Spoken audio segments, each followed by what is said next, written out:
Advertencia. Esta historia incluye temas sensibles, pecado, culpa y remordimiento. No busca glorificar conductas dañinas. Su propósito es advertir sobre sus consecuencias y fomentar la reflexión.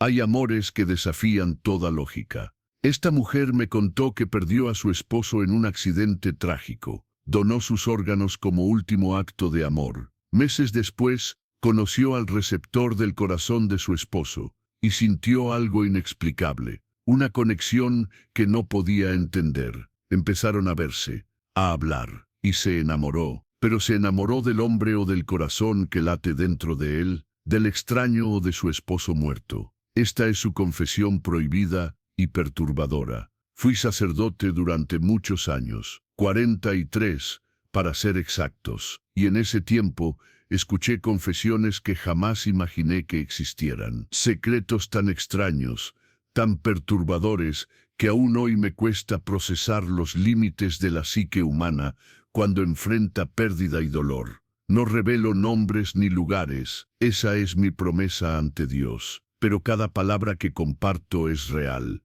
Cada historia es una lección que no puedes ignorar, porque el amor y la obsesión pueden ser indistinguibles, porque el duelo puede transformarse en algo que ni siquiera reconocemos, y porque a veces, en nuestra desesperación por recuperar lo que perdimos, cruzamos líneas que nunca deberíamos cruzar. Esta es la historia de una mujer que buscó a su esposo muerto en el cuerpo de un extraño.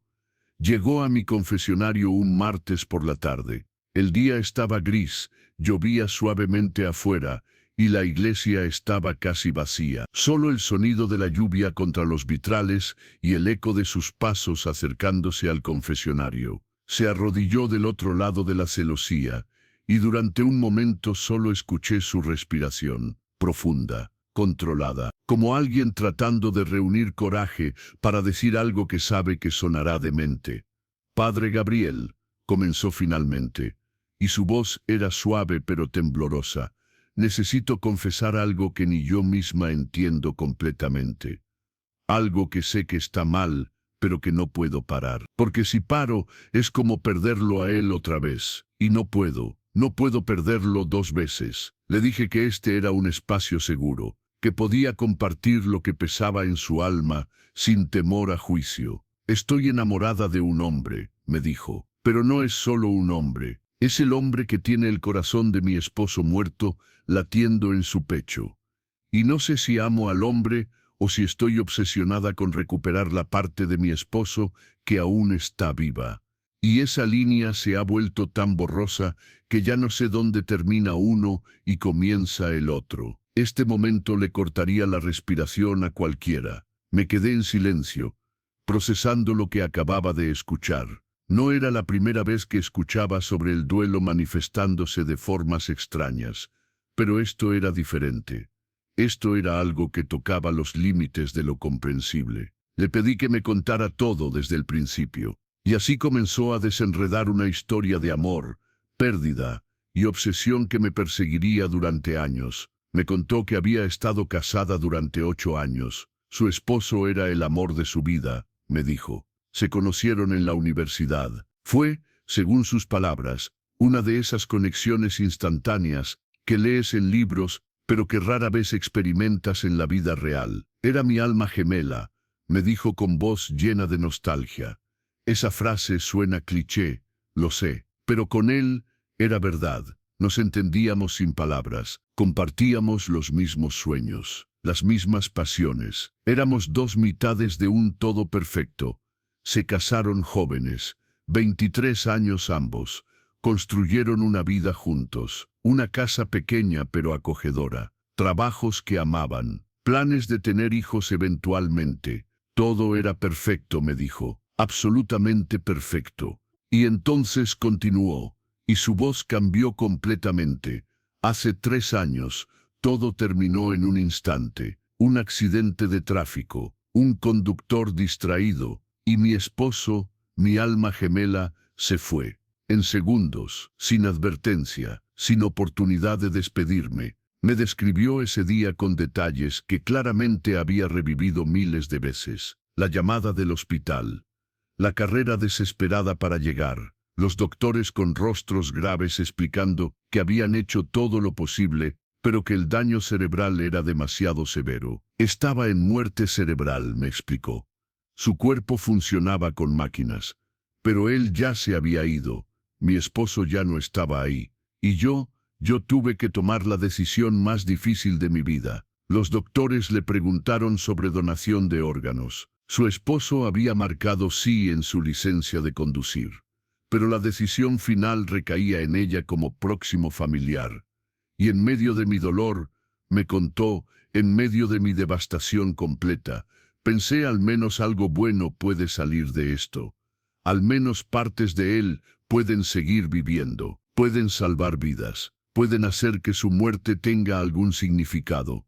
Firmó los papeles, donó todo lo que podía ser donado, corazón, riñones, hígado, córneas, y luego se sentó junto a su cuerpo mientras los preparaban para la cirugía de extracción. Le hablé, me dijo con voz quebrada, le dije que lo amaba, que siempre lo amaría, que una parte de él seguiría viviendo en otras personas, y que tal vez, de alguna forma, eso significaba que nunca estaría completamente muerto, que siempre estaría salvando vidas, incluso después de irse. Los siguientes meses fueron los más oscuros de su vida, me confesó. La depresión era tan profunda que apenas podía funcionar. Dejó su trabajo, apenas comía. Sus amigos y familia estaban preocupados. Consideró el suicidio más de una vez, pero había algo que me mantenía atada a la vida, me dijo. Una curiosidad, una necesidad de saber. ¿Quiénes eran las personas que recibieron sus órganos? ¿Estaban bien? ¿Vivían vidas buenas? ¿Valoraban el regalo que mi esposo les había dado? La Organización de Donación de Órganos tiene reglas estrictas sobre privacidad. Los donantes y receptores no se conocen automáticamente, pero hay un sistema de cartas anónimas que pueden intercambiarse si ambas partes están de acuerdo. Escribí cartas, me contó, a todos los receptores. Cartas anónimas explicando quién era mi esposo, qué tipo de persona era, lo mucho que lo amaba, y pidiéndoles que cuidaran bien de los órganos que llevaban, que honraran su memoria viviendo vidas plenas. Recibió respuestas de algunos, agradecimientos, historias de cómo el trasplante les había salvado la vida, promesas de vivir bien en honor a su donante. Pero había una carta que destacó sobre las demás, la carta del receptor del corazón. Era diferente, me explicó. Las otras cartas eran agradecidas, pero formales. Esta carta era personal, profunda.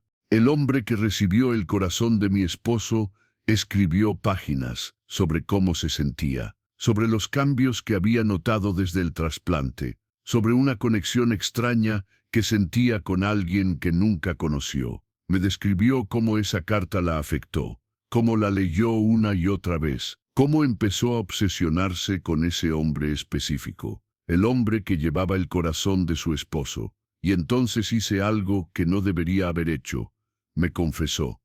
Investigué, usé los pocos detalles que pude inferir de la carta. La organización de donación trata de mantener todo anónimo, pero si eres persistente, si realmente quieres saber, hay formas, no legales, no éticas, pero formas.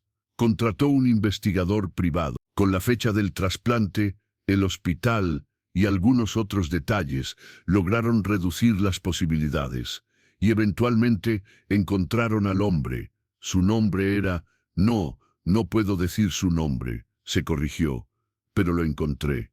Encontré su dirección, sus redes sociales, toda su vida, y comencé a observar desde lejos, como una acosadora, como alguien obsesionada. Momentos así nunca se olvidan. Me habló de cómo pasaba horas mirando fotos de este hombre, leyendo sus publicaciones, aprendiendo sobre su vida. Era un hombre de 35 años. Había estado en lista de espera para trasplante durante 2 años antes de recibir el corazón de su esposo. Tenía miocardiopatía dilatada que había destruido su corazón original. Y había algo, me dijo con voz extraña, algo en sus fotos después del trasplante, algo en su sonrisa, en la forma en que posaba, que me recordaba a mi esposo. No físicamente, ellos no se parecían en nada, pero había algo, una energía, un aura. No sé cómo explicarlo. Le pregunté qué hizo con esa información. Al principio, solo observé, admitió. Durante meses, solo miraba su vida desde lejos, pero no era suficiente. Necesitaba más, necesitaba estar cerca, no sé qué necesitaba, pero la necesidad era insoportable. Un día, accidentalmente se cruzó con él, en un café que sabía que frecuentaba. Se sentó cerca, esperó, y entonces ocurrió algo increíble, me dijo con voz emocionada. Él me miró, solo una mirada casual, como miras a cualquier extraño en un café. Pero cuando nuestros ojos se encontraron, vi algo, un destello, como reconocimiento, como si en algún nivel él supiera quién era yo, o al menos, sintiera algo. Le pregunté si eso no era solo su imaginación, su deseo de ver conexión donde no había ninguna. Tal vez, admitió, probablemente, pero en ese momento se sintió real, se sintió como si el corazón en su pecho, el corazón que conocía mi toque, mi voz, mi amor, lo estuviera guiando hacia mí. Esa primera mirada se convirtió en una conversación. El hombre le sonrió, le ofreció compartir su mesa porque el café estaba lleno. Ella aceptó, y hablaron, y fue extraño, me confesó, porque conectamos inmediatamente. La conversación fluía naturalmente. Compartíamos intereses. Él dijo cosas que mi esposo solía decir. Usaba frases similares. Tenía opiniones parecidas sobre ciertos temas. Y sé que probablemente es coincidencia, o tal vez inconscientemente lo estaba guiando hacia esas respuestas. Pero se sentía como estar hablando con mi esposo otra vez. Intercambiaron números, quedaron en verse de nuevo, y así comenzó lo que ella describió como la relación más complicada y confusa de su vida. No le dije quién era yo, me confesó. No le dije que era la viuda del donante de su corazón. Solo fui una mujer que conoció en un café, y él fue un hombre que me atrajo, y comenzamos a salir. Le pregunté por qué no le dijo la verdad desde el principio. Porque tenía miedo, admitió. Miedo de que si sabía cambiaría todo, que me vería diferente, que se sentiría obligado a amarme por gratitud, o que se asustaría y se alejaría. Y yo necesitaba esto, necesitaba esta conexión, aunque fuera falsa, aunque estuviera construida sobre mentiras. Las semanas se convirtieron en meses, la relación se profundizó, y ella se encontró en una posición imposible. Me estaba enamorando de él, me confesó, o pensaba que me estaba enamorando, pero ¿cómo podía estar segura? ¿Me estaba enamorando del hombre o de lo que representaba? ¿Lo amaba a él o amaba el hecho de que llevaba una parte física de mi esposo dentro de él? Me describió momentos específicos que la atormentaban, como la primera vez que lo besó. Cerré mis ojos, me dijo, y por un momento era mi esposo. La altura era diferente, el olor era diferente, todo era diferente. Pero cuando cerré los ojos y solo sentí, casi podía pretender que era él. Y sé que eso está mal, sé que estoy usando a este hombre, pero no podía parar. La primera vez que fueron íntimos fue aún más complicada. Le pedí que me dejara poner mi mano en su pecho, me confesó. Durante todo, mi mano sobre su corazón, sintiendo cómo latía, y él probablemente pensó que era romántico, que era una forma de sentirme cerca de él, pero la verdad era diferente. La verdad era que necesitaba sentir ese corazón, el corazón de mi esposo. Necesitaba la ilusión de que estaba con mi esposo otra vez. Si te preguntas si esto fue real, cada palabra que escuché lo fue. Le pregunté si notaba diferencias en el hombre después del trasplante, si realmente había cambios en su personalidad o comportamiento. Esa es la pregunta que me atormenta, respondió. Porque sí noté cosas, pequeñas cosas. Desarrolló un gusto repentino por cierto tipo de música que mi esposo amaba. Comenzó a usar expresiones que mi esposo usaba. Tenía sueños que describía y que sonaban como recuerdos de mi esposo, no suyos. «¿Pero cómo puedes estar segura?», le pregunté. «¿Cómo sabes que no estás proyectando, que no estás viendo conexiones donde no las hay?» «No puedo estar segura», admitió. «Y esa es la tortura, porque hay estudios, ¿sabe? Estudios sobre receptores de trasplante que reportan cambios de personalidad, nuevos gustos, nuevos miedos, como si los órganos llevaran memoria celular. Pero la ciencia no está clara. Algunos lo descartan completamente. Otros dicen que tal vez hay algo ahí». Me habló sobre su investigación obsesiva sobre este fenómeno. Historias de receptores de corazón que súbitamente amaban comidas que nunca habían probado antes, comidas que resultaban ser favoritas del donante. Receptores que desarrollaban fobias específicas que los donantes tenían. «Y quiero creer», me dijo, «quiero creer que mi esposo está ahí de alguna forma, que su esencia, su espíritu, su memoria vive en ese corazón. Porque si eso es cierto, entonces no lo he perdido completamente. Entonces puedo recuperar partes de él a través de este hombre». Pero también reconocía lo peligroso de ese pensamiento. «Porque si es verdad», continuó, «entonces estoy usando a este hombre como contenedor para mi esposo muerto. No lo amo a él. Amo lo que lleva dentro. Y eso es horrible. Es reductor. Es tratarlo como un objeto en lugar de una persona». Le pregunté sobre el hombre, si él sentía algo extraño en la relación. «Creo que sí», admitió.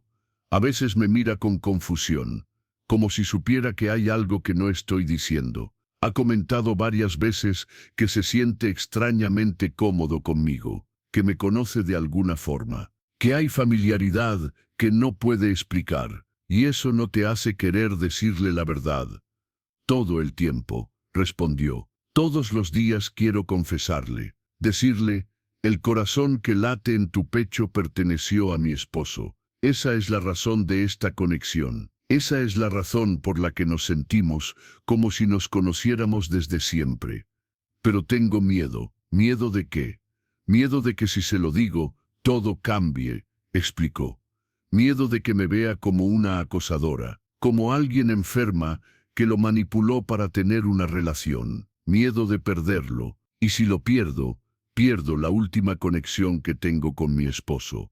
Me habló sobre cómo la relación había progresado. Llevaban 1 año juntos ahora. Él había mencionado amor, había hablado de futuro, de mudarse juntos, posiblemente casarse eventualmente. «Y yo no sé qué hacer», me confesó con desesperación. «Porque si digo que sí, si construyo un futuro con él, estoy construyendo sobre una mentira. Pero si digo que no, si termino la relación, pierdo esta conexión. Pierdo esta forma de tener a mi esposo cerca». Le pregunté sobre su esposo, sobre cómo creía que él se sentiría sobre esta situación.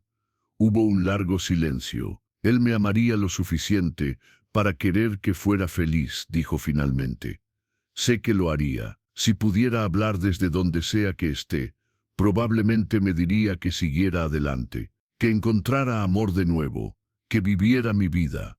Pero no sé si esto es seguir adelante», admitió. «No sé si esto es amor nuevo o aferramiento al pasado. No sé si estoy sanando o empeorando. No sé si esto me está ayudando a procesar mi duelo o manteniéndome atrapada en él. Tal vez tú también has intentado recuperar algo perdido de formas poco saludables». Me habló sobre momentos específicos que cuestionaban todo. Una noche, me relató, estábamos acostados juntos, y puse mi cabeza en su pecho, escuchando su corazón, el corazón de mi esposo, y comencé a llorar. Él me preguntó qué pasaba, y le dije que estaba pensando en alguien que perdí, y él me abrazó y me dejó llorar, y fue tan confuso, porque estaba llorando por mi esposo, mientras era consolada por el hombre que lleva su corazón. «¿Cómo procesas eso?» Otra vez, continuó. Le conté historias sobre mi pasado, editadas, por supuesto, sin mencionar a mi esposo, pero describiendo experiencias que viví con él. Y este hombre me escuchaba, y comentaba, y decía cosas como me siento como si hubiera estado ahí contigo. Y no sé si es empatía normal o si hay algo más. Algo inexplicable. Le pregunté si había hablado con un terapeuta sobre esto. Lo intenté, admitió. Fui a terapia de duelo después de la muerte de mi esposo. Pero no les conté sobre buscar al receptor, sobre la relación, porque sabía que me dirían que estaba actuando de forma poco saludable, que necesitaba parar, y yo no quería parar. ¿Por qué no? Porque esto es todo lo que tengo, respondió con voz quebrada. Mi esposo se fue, nunca volverá, pero este hombre, este extraño que lleva su corazón, es lo más cerca que puedo estar de él. Y si me quitan eso, ¿qué me queda? ¿Solo recuerdos? ¿Solo fotos? No es suficiente. Necesito algo tangible, algo vivo. Me habló sobre la culpa que sentía hacia el hombre. Él es una buena persona, me dijo. Amable, generoso. Merece ser amado por quien es, no por lo que lleva dentro. Y yo lo sé. Sé que lo que estoy haciendo es injusto para él. Es como estar en una relación con 3 personas, yo, él y el fantasma de mi esposo. Y él ni siquiera sabe que el tercer participante está ahí. Le pregunté qué planeaba hacer. No lo sé, admitió. Esa es la razón por la que estoy aquí. Porque necesito guía. Necesito que alguien me diga qué hacer. ¿Confieso la verdad y arriesgo perderlo todo? ¿Continúo la mentira y construyo una vida sobre falsedad? ¿Termino la relación y dejo ir esta última conexión con mi esposo? ¿Qué quieres realmente?, le pregunté. En lo profundo de tu corazón, ¿qué deseas? Quiero a mi esposo de vuelta, respondió inmediatamente. Pero como no puedo tenerlo, quiero la ilusión. Quiero pretender que este hombre, con el corazón de mi esposo, es de alguna forma mi esposo. Sé que está loco, sé que está mal, pero es lo único que calma el dolor. Le hablé sobre el duelo, sobre cómo es un proceso que no podemos acelerar o evitar, sobre cómo intentar saltarlo o encontrar atajos solo prolonga el sufrimiento. Pero el duelo normal no incluye la posibilidad que yo tengo, argumentó. La mayoría de las viudas no pueden sentir físicamente el corazón de su esposo latiendo. No pueden tocar esa parte de él que aún está viva. Yo sí. ¿No es eso diferente? ¿No justifica eso una respuesta diferente? Era un argumento interesante, uno que no tenía respuesta clara. Le pregunté sobre el hombre nuevamente, sobre quién era él realmente, más allá del corazón que llevaba. Es arquitecto, me contó. Le gusta cocinar, toca guitarra, es introvertido pero cálido cuando te conoce. Es cercano a su familia, quiere hijos algún día. Es todo lo que podría querer en un compañero. Si lo hubiera conocido en otras circunstancias, creo que realmente me habría enamorado de él. Por él, no por el corazón. Entonces tal vez hay amor real ahí, sugerí. Tal vez comenzó como obsesión, pero se transformó en algo genuino. O tal vez, contraargumentó, solo me estoy convenciendo de eso para sentirme mejor sobre usarlo. Tal vez nunca podré amar a nadie más, porque siempre estaré buscando a mi esposo en ellos. Y este hombre solo tiene la mala suerte de literalmente llevar una parte de mi esposo dentro. Me habló sobre una conversación reciente que tuvieron. Me preguntó sobre mis relaciones pasadas, me dijo. Y tuve que mentir. Tuve que editar toda mi historia, omitir 8 años de mi vida. Actuar como si mi esposo nunca existió. Y se sintió como traicionarlo 2 veces. Una vez al estar con otro hombre, otra vez al borrarlo de mi narrativa. ¿Y si le cuentas la verdad?, le pregunté. ¿Cuál es el peor escenario?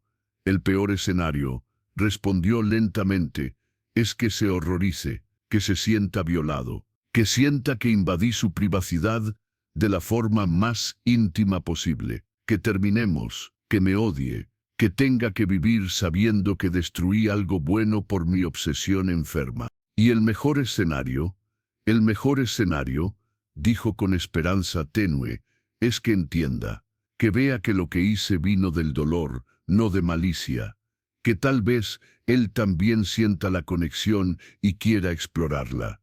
Que podamos construir algo real sobre esta base extraña. Que podamos honrar a mi esposo juntos mientras creamos algo nuevo. Le pregunté cuál escenario pensaba que era más probable. Honestamente, admitió algo en el medio. Creo que se asustaría, que necesitaría espacio, pero tal vez con tiempo podría entender. O tal vez no. Tal vez nunca me perdonaría. Y tendría todo el derecho. Me habló sobre rituales privados que había desarrollado. Cuando estoy sola con él, me confesó, y él está durmiendo, pongo mi mano en su pecho, siento el corazón latir, y hablo con mi esposo. Le digo que lo extraño, que lo amo, que gracias por este regalo final de dejarme sentirlo vivo, aunque sea de esta forma retorcida, y lloro. Lloro tan silenciosamente que el hombre no se despierta, pero lloro. ¿Y eso te trae paz? Momentánea, respondió. Pero luego viene la culpa, culpa hacia mi esposo por reemplazarlo, culpa hacia este hombre por usarlo, culpa hacia mí misma por no poder simplemente sanar normalmente. Le pregunté sobre sus sueños, qué veía para su futuro. No lo sé, admitió. Solía tener sueños claros. Mi esposo y yo habíamos planeado todo. Niños, una casa más grande, viajar, envejecer juntos. Pero esos sueños murieron con él. Y ahora no puedo imaginar el futuro, porque no sé quién estoy construyéndolo, con el hombre que estoy saliendo o con el fantasma de mi esposo. Me habló sobre un incidente reciente que la había sacudido profundamente. Fuimos a un chequeo médico rutinario para él, me relató, para monitorear el corazón trasplantado, y el doctor estaba revisando su historial, y mencionó casualmente algo sobre el donante. Solo datos generales que están en el archivo. Edad aproximada, causa de muerte. Y tuve que salir de la habitación. Tuve un ataque de pánico en el baño del hospital, porque escuchar sobre mi esposo, referido así, como el donante, como datos fríos en un archivo, fue devastador. ¿El hombre notó tu reacción? Sí, respondió. Preguntó si estaba bien. Le dije que los hospitales me ponen nerviosa. Otra mentira, siempre más mentiras. Y él fue tan dulce, tan preocupado, lo cual solo me hizo sentir peor. Le hablé sobre la honestidad, sobre cómo las relaciones saludables se construyen sobre verdad, sobre cómo continuar esta mentira solo causaría más daño a largo plazo. Lo sé, dijo. Créame, lo sé. Pero hay una diferencia entre saber algo intelectualmente y tener el coraje emocional para actuar en ello. Y yo no sé si tengo ese coraje. Le pregunté qué consejo le daría a alguien más en su situación. Les diría que paren, respondió inmediatamente, que busquen ayuda profesional, que esto no es saludable, que están usando a otra persona para evitar procesar su duelo. Pero es más fácil ver claridad cuando no eres tú quien está en el medio del dolor. Me habló sobre su mayor miedo. Tengo miedo, me confesó, de que este hombre caiga en amor profundo conmigo, de que quiera casarse, tener hijos, construir una vida, y que yo tenga que elegir entre continuar la mentira para siempre o romper su corazón con la verdad. Y no sé qué es peor. ¿Y si te pide matrimonio? Le pregunté. Entonces tendré que decirle la verdad, respondió con certeza. No podría casarme con él bajo mentiras. Eso sería demasiado, incluso para mí, incluso en mi estado actual. Hay una línea que no puedo cruzar, y el matrimonio basado en engaño total es esa línea. Le di la absolución según los ritos de la iglesia, pero también le di un consejo. Le sugerí fuertemente que buscara ayuda profesional. Un terapeuta especializado en duelo complejo. Alguien que pudiera ayudarla a desenredar estas emociones imposibles. Y el hombre, le dije, merece la verdad. No hoy necesariamente, no mañana, pero pronto, porque cada día que pasa sin que sepa es otro día de engaño. Y si realmente lo amas, o incluso si crees que podrías amarlo, le debes honestidad. ¿Y si la verdad destruye todo? Preguntó. Entonces, al menos será destrucción honesta, respondí. mejor que una relación construida sobre cimientos podridos. Salió del confesionario esa tarde con los hombros caídos, como alguien que sabe lo que debe hacer, pero no está lista para hacerlo. Me agradeció, me dijo que volvería, y se fue a la lluvia que aún caía suavemente. La vi una vez más, 6 meses después. Regresó al confesionario en una tarde similar, lluviosa, gris. Vine a actualizar, me dijo. Se lo dije, le dije la verdad. Le pregunté cómo había reaccionado. Exactamente como temía, respondió. Shock, horror, traición. Se fue inmediatamente. Me bloqueó de todo, y no he sabido de él desde entonces. ¿Y cómo estás tú? Destrozada, admitió. Pero también hay algo de alivio. Ya no tengo que mantener la mentira. Ya no tengo que vivir con la ansiedad constante de que descubra la verdad por otro medio. El dolor es limpio ahora. Ya no está contaminado con culpa por engaño. Le pregunté si se arrepentía de haberle dicho. No lo sé todavía, respondió honestamente. Parte de mí desearía poder haber mantenido la ilusión un poco más, pero otra parte sabe que hice lo correcto, aunque dolió terriblemente. Me contó cómo fue esa conversación final. Nos encontramos en un parque, me relató. Neutral, público. Y le dije todo, desde el principio, que mi esposo murió, que doné sus órganos, que investigué quién recibió su corazón, que lo busqué deliberadamente, que nuestra relación comenzó como mi obsesión con recuperar a mi esposo. ¿Y qué dijo él? Al principio, nada, respondió. Solo me miraba como si fuera una extraña, y supongo que lo era. La mujer que conocía, la mujer de quien se estaba enamorando, era una ficción, una construcción basada en mi necesidad enfermiza. Luego continuó, me preguntó si alguna vez lo amé realmente a él, si algo de nuestra relación fue real. Y yo no supe qué responder, porque honestamente no lo sé. No sé dónde terminaba mi amor por mi esposo y dónde comenzaba cualquier sentimiento genuino por él. ¿Le dijiste eso? Le dije la verdad, respondió. Que comenzó como obsesión, pero que con el tiempo pensé que tal vez había crecido a ser algo más, pero que nunca podría estar segura. Que el corazón que late en su pecho siempre sería una barrera, que nunca sabría si lo amaba a él o a lo que representaba. Me dijo que él había llorado, no de tristeza romántica, sino de traición, de sentirse usado, de sentirse reducido a un contenedor para el órgano de otro hombre. Me dijo algo que nunca olvidaré, me confesó. Me dijo: pasé años muriendo por falta de un corazón. Y ahora descubro que el corazón que me salvó vino con un precio que nunca acepté pagar. Me convertí en un fantasma, un sustituto, una forma de una mujer perturbada de aferrarse a su esposo muerto. Las palabras eran duras, pero no falsas. ¿Hubo algo más?, le pregunté.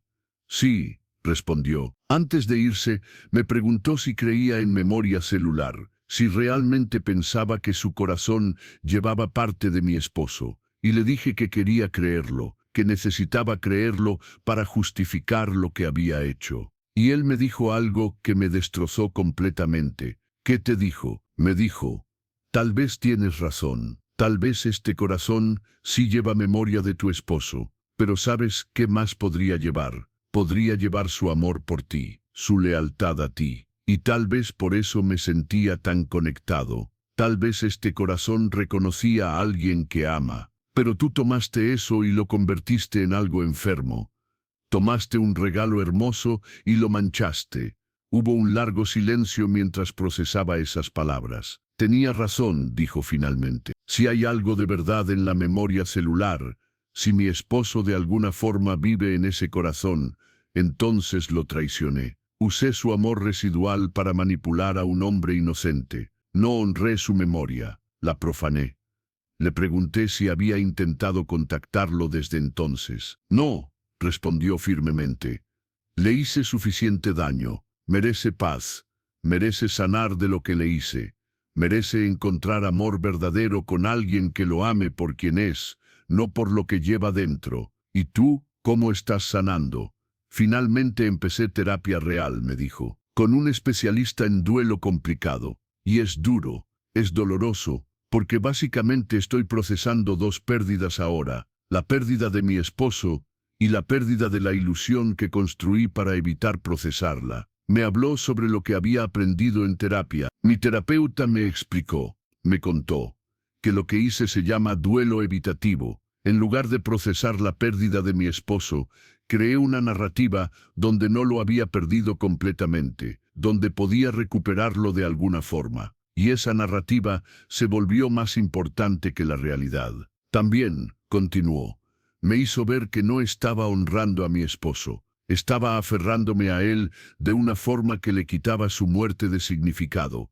Porque la muerte es parte de la vida, es parte de su historia, y al intentar negarlo a través de esta obsesión con su corazón, estaba negando su humanidad completa. Le pregunté si había llegado a alguna conclusión sobre la memoria celular, si creía que era real. Honestamente respondió, ya no importa, real o no. Usé esa posibilidad como excusa para comportamiento poco saludable. Incluso si los órganos llevan memoria, incluso si mi esposo de alguna forma vive en ese corazón, eso no justificaba lo que hice.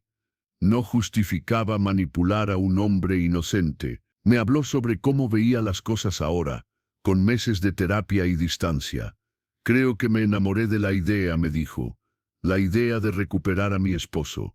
La idea de que el amor verdadero nunca muere, la idea romántica de que su corazón me reconocería y me guiaría de vuelta a él. Pero las ideas no son realidad. Y vivir en ideas en lugar de realidad es una receta para el desastre. Le pregunté si había aprendido algo de toda esta experiencia. Aprendí que el duelo no tiene atajos, respondió.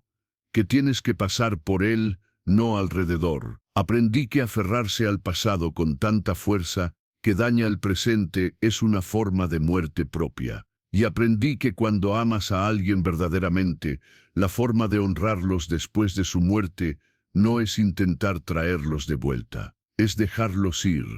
¿Has dejado ir a tu esposo?, le pregunté. Estoy trabajando en ello, respondió honestamente. Algunos días son más fáciles que otros, pero por primera vez desde su muerte, realmente estoy procesando que se fue, que nunca volverá, que ningún órgano trasplantado, ninguna memoria celular, ningún hombre con su corazón cambiará eso. Y es doloroso, es increíblemente doloroso, pero es necesario. Me habló sobre algo que su terapeuta le había dicho. Me preguntó, me contó, ¿qué crees que tu esposo querría para ti? Y realmente pensé en ello. Y sé que querría que fuera feliz, que sanara, que eventualmente encontrara amor de nuevo. Pero amor real, no una búsqueda obsesiva de su sombra en otro hombre. Amor genuino por alguien nuevo. ¿Y crees que podrás?, le pregunté. No ahora, respondió. Ahora necesito sanar. Necesito aprender a estar sola sin estar obsesionada. Necesito procesar mi duelo completamente antes de poder siquiera pensar en otra relación. Pero algún día, tal vez, pueda amar a alguien por quien es, sin buscar fantasmas en ellos. Le pregunté si alguna vez supo qué pasó con el hombre del corazón de su esposo. A través de conocidos mutuos, me dijo, supe que está bien, que está en terapia también, procesando lo que le hice, que eventualmente podrá confiar de nuevo. Y eso me trae algo de paz. Saber que no lo destruí permanentemente, que es resiliente. ¿Querrías verlo de nuevo algún día? No, respondió firmemente. Eso sería egoísta. Él merece seguir adelante sin mí en su vida, y yo necesito aprender a vivir sin esa conexión con el corazón de mi esposo. Necesito aceptar que mi esposo está muerto y que está bien, que puedo sobrevivir sin sentir su corazón latir. Me habló sobre un ritual que había creado con su terapeuta. Escribí una carta, me explicó, a mi esposo, diciéndole adiós apropiadamente, diciéndole que lo amaré siempre, pero que necesito seguir adelante, que su muerte no es algo que puedo evitar o negar, que necesito honrarlo viviendo, no quedándome atascada, y luego, en su tumba, quemé la carta. simbólicamente dejándolo ir. Te ayudó, más de lo que esperaba, admitió. No es que el dolor desapareciera, pero cambió, se volvió más aceptable, más como algo que puedo llevar sin que me consuma. Le pregunté qué mensaje querría compartir con otros que enfrentan pérdida. Que el duelo es brutal, dijo, que te hará querer hacer cosas irracionales, que te tentará a buscar atajos, formas de evitar el dolor, pero que esos atajos solo prolongan el sufrimiento, que la única forma de sanar es a través del dolor, no alrededor, y que buscar a tus muertos en los vivos solo daña a todos los involucrados. Antes de irse esa segunda vez, me dijo algo más. Padre Gabriel, me dijo, gracias por no juzgarme, por escuchar sin horror, porque lo que hice fue horrible, lo sé, usé a un hombre inocente, profané la memoria de mi esposo, me perdí a mí misma en obsesión. Pero usted escuchó con compasión, y eso me ayudó a empezar a perdonarme a mí misma. Le dije que el perdón, tanto divino como personal, siempre es posible, que cometió errores desde un lugar de dolor profundo, que eso no excusa sus acciones, pero las hace comprensibles, que el camino a la redención es reconocer el daño, hacer enmiendas donde sea posible, y comprometerse a ser mejor. Se fue esa tarde, con más paz de la que tenía la primera vez. No feliz, no completamente sanada, pero en el camino, no la he vuelto a ver desde entonces, pero espero que esté bien. Espero que haya continuado su terapia. Espero que haya aprendido a vivir con su pérdida, sin dejar que la consuma. Espero que algún día pueda amar de nuevo, verdaderamente, sin buscar fantasmas. Esta historia me enseñó algo profundo sobre la naturaleza del duelo y la obsesión. El duelo puede transformarse en algo irreconocible cuando no lo procesamos apropiadamente. Puede volverse obsesión. Puede hacernos daño a nosotros mismos y a otros. Puede mantenernos atrapados en el pasado mientras el presente y el futuro pasan sin nosotros. También me enseñó sobre los límites borrosos entre amor y obsesión. Esta mujer genuinamente amaba a su esposo, pero ese amor, sin procesamiento apropiado después de su muerte, se torció en algo poco saludable. Se convirtió en obsesión que justificaba comportamiento manipulador, y me enseñó sobre el peligro de buscar atajos en el duelo. No hay atajos, no hay formas de evitar el dolor de la pérdida. Intentar hacerlo, como esta mujer descubrió, solo crea más dolor. Solo daña más vidas. La ciencia sobre la memoria celular sigue siendo poco clara. Hay estudios que sugieren que los receptores de trasplante a veces reportan cambios de personalidad, pero la mayoría de los científicos lo atribuyen a factores psicológicos, no a memoria literal en los órganos. Pero para esta mujer, la posibilidad era suficiente. La posibilidad de que su esposo de alguna forma viviera en ese corazón era suficiente para justificar acciones que sabía estaban mal. Y esa es otra lección, las justificaciones que creamos para nuestro comportamiento poco saludable. Como nos convencemos de que lo que hacemos está bien, o al menos comprensible, cuando en el fondo sabemos que está mal. Esta mujer sabía, desde el principio, que lo que estaba haciendo era manipulador, pero creó toda una narrativa para justificarlo. Memoria celular, conexión espiritual, destino, todo para evitar enfrentar la verdad simple. Estaba usando a un hombre inocente para evitar procesar su duelo. El hombre en esta historia es quizás la víctima más grande. Recibió un regalo de vida, un corazón que lo salvó de la muerte. Pero ese regalo vino con un precio que nunca pidió pagar. Se convirtió en objeto de obsesión de una extraña. Fue manipulado en una relación bajo falsas pretensas. Fue reducido a un contenedor para el órgano de otro hombre. Y cuando finalmente descubrió la verdad, tuvo que lidiar con la traición de alguien en quien confiaba. Tuvo que cuestionar cada momento de su relación. Tuvo que preguntarse si alguna vez fue amado por quien era, o solo por lo que llevaba dentro. Ese tipo de traición deja cicatrices. Espero que él también buscó ayuda. Espero que pudo sanar. Espero que eventualmente pudo confiar de nuevo. Esta historia no tiene final feliz. No hay reconciliación romántica. No hay descubrimiento mágico de que el amor verdadero conquista todo. Hay solo dolor, reconocimiento de error y el lento trabajo de sanación. Pero en eso hay honestidad, hay realidad, porque así es como funciona el mundo real. Las acciones tienen consecuencias. El dolor procesado incorrectamente crea más dolor. Y la única forma de sanar verdaderamente es enfrentando la verdad, por dolorosa que sea. Si estás lidiando con pérdida, si estás buscando formas de evitar el dolor del duelo, si estás tentado a buscar a tus muertos en los vivos, recuerda esta historia. Recuerda que no hay atajos. Recuerda que el camino a través del duelo, aunque brutal, es el único camino real hacia la sanación. Y si encuentras que tus intentos de procesar pérdida están dañando a otros, si te encuentras manipulando situaciones o personas para evitar enfrentar tu dolor, busca ayuda profesional, inmediata, porque ese camino solo lleva a más destrucción. El amor verdadero,